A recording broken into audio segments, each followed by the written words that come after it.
In this MacrosFirst tutorial, I'm going to show you how to create custom foods. So your custom foods are going to show up in the My Kitchen tab, which is that fork and spoon icon in the middle. And then under the foods column, you're going to see any custom foods that you've added. So the first thing we're going to do is click on that barcode scanner. And I've got these delicious maple French toast English muffins that I have. I'm going to scan the barcode. And I'm going to look at the information that it pulls up and makes a match with in the database. And I've already detected that this information is incorrect. The carbs are wrong, the sugar's wrong, and a couple other details are wrong. So if that's the case, you need to modify it. Click that download button in the top right to save that food into your foods in My Kitchen, and then search for it.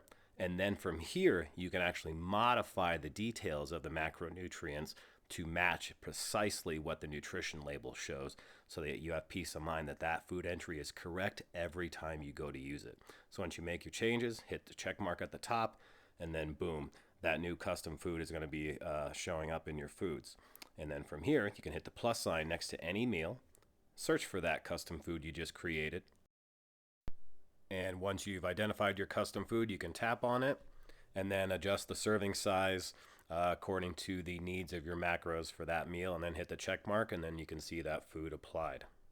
Aside from the barcode scanner, you can also manually create a custom food. You do this by hitting the plus sign next to any meal, hitting the plus sign in the top right, tapping create food, and then you're just going to pop in the information exactly as you see it on the nutrition label in front of you. What this does is ensure 100% accuracy and confidence in using that custom created food, because you did your due diligence to make sure that that information is correct. And so anytime you use this, you know it's going to fit perfectly into your day, and you can adjust the serving size according to your needs for that particular meal. As you can see, I'm just popping in this information. Once I'm satisfied with all the fields being filled in, I hit the check mark at the top.